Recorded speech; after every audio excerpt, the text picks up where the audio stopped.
بسم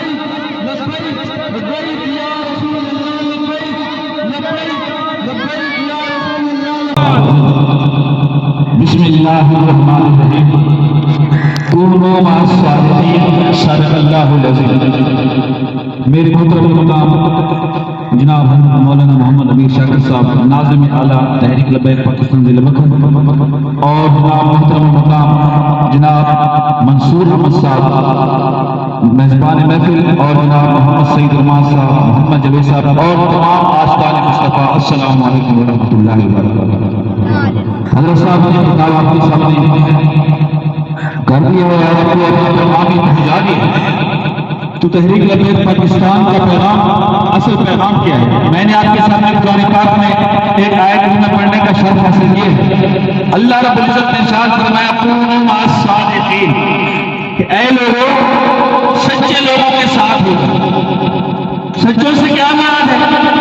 سچوں سے مراد ہوا ہے جو اللہ والے ہیں، جو اللہ کی طرف بلائیں، جو دین کی طرف بلائیں، جو اسلام کا سبق دیں، وہ سچے لوگ ہیں۔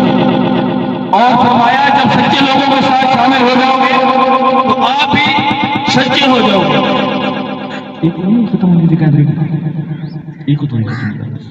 آواز صاف کر رہے، تھوڑی نا بے سمجھ نہیں آ رہی لوگوں میں۔ تو سامعین کرام، میں آپ کے سامنے عرض کر رہا ہوں کہ یہ جو ووٹ ہے آپ اس کو کیا سمجھتے ہیں کہ ہم نے صرف اپنی پارٹی کو ون کروانا ہے، یہ ووٹ دے کر ہم نے چودھری صاحب کو خوش کرنا ہے، یہ ووٹ دے کر ہم نے خان صاحب کو، رانا صاحب کو اور اپنی جماعت کو خوش کرنا ہے؟ نہیں نہیں، اس ووٹ کی قیمت ہے، اس ووٹ کی کیا قیمت ہے؟ ذرا سوچئے، یہ جو آپ ووٹ دے رہے ہیں اس کی اہمیت کیا ہے؟ اس کی جناب اہمیت میں آپ کو بتاتا ہوں۔ نماز پڑھنا قرآن نے فرض فرمایا، نماز پڑھنا فرض ہے، اور روزہ بھی فرض ہے، حج بھی فرض ہے، سب چیزیں فرض ہیں، لیکن ایک یاد رکھنا، نماز پڑھو گے تو اپنے لیے، روزہ رکھو گے تو اپنے لیے، حج کرو گے تو اپنے لیے، یہ اللہ کا حکم ہے۔ لیکن ایک بات یاد رکھنا، جس وقت آپ ووٹ کاسٹ کرو گے، ووٹ دو گے، وہ اپنے لیے نہیں، وہ اپنی اولاد کے لیے بھی ہے، اپنے ملک کے لیے بھی ہے۔ اور ووٹ کیا ہے؟ حضرت امام حسین رضی اللہ تعالیٰ عنہ مدینہ شریف میں رہ رہے تھے، وہاں آپ کی عزت بھی تھی، مقام بھی تھا، سارے لوگ ماننے والے تھے، لیکن مدینہ چھوڑا تو کیوں چھوڑا؟ کبھی سوچا ہے مدینہ کیوں چھوڑا؟ یزید جس وقت تخت نشین ہوا اس وقت بھی اس نے ووٹ مانگا تھا۔ کیا مانگا تھا؟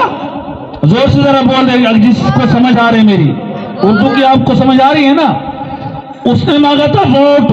جس وقت ووٹ مانگا تھا تو حضرت امام حسین نے فرمایا تھا کہ یزید تو فاسق ہے، فاجر ہے، تیرے اندر ایسی بیماریاں ہیں، ایسی برائیاں ہیں جو جناب والے سے ایک مسلمان میں نہیں ہونی چاہیے، اس لیے میں آپ کو ووٹ نہیں دوں گا۔ ووٹ لے دیا، ہاتھ میں ہاتھ لے دیا، بیعت نہیں کی، مدینہ چھوڑا، مکہ چھوڑا، احرام باندھا ہوا چھوڑ کے کربلا میں گئے اور 72 طرز شہید کروا دیا، لیکن فاسق اور فاجر کے ہاتھ میں ہاتھ نہیں دیا۔ فاسق اور فاجر کون ہوتے ہیں؟ کافر ہوتے ہیں؟ نہیں نہیں، فاسق اور فاجر وہ ہوتے ہیں جو نماز نہ پڑھے، جو گناہ کرے، وہ فاسق ہو جائے۔ تو سامعین اکرام، اگر فاسق اور فاجر کو امام علی مقام ووٹ نہ دیں تو وہ آپ تھوڑا سا سوچیں، جس وقت امام پاک ووٹ نہیں دیں گے یزید کو تو اسلام بچے گا۔ اور کیا ہم اگر حسینیت کو زندہ رکھنا چاہتے تو کبھی سوچیں کہ ہمیں کیا کرنا ہے؟ ہمیں ووٹ حسینیت کو دینا ہے۔ حسینیت زندہ ہوگی تو ہمیں تحفظ ملے گا، حسینیت زندہ ہوگی تو ہمارے اسلام زندہ ہوگا، حسینیت زندہ ہوگی تو ہمارے نبی کی شان میں کوئی گستاخی نہیں کر سکے گا۔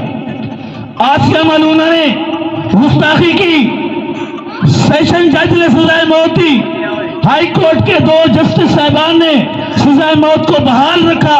جس وقت سپریم کورٹ میں کیس گیا، وہاں امریکہ نے چال چلی، یہودیوں نے زور لگایا اور آسیہ ملونہ کو رہا کروا کے ملک پاکستان سے باہر نکال دیا۔ کبھی یہ سوچا ہے کہ وہ باہر کیوں گئی ہے؟ ایک گستاخ رسول کو پاکستان میں تحفظ کیوں مل رہا ہے؟ اس کا ذمہ دار کون ہے؟ کبھی سوچا ہے؟ آپ نے سوچا ہے کہ سلیمان جو گورنر تھا اس کو کیوں قتل کیا گیا ہے؟ اس لیے کہ ہم نے جب بھی الیکشن میں سپورٹ کیا. ہم نے جب بھی الیکشن میں چناؤ کیا تو اپنی برادریوں کو دیکھا, اپنے علاقے کے سیاسیوں کو دیکھا, ان کے مقصد کو نہیں دیکھا.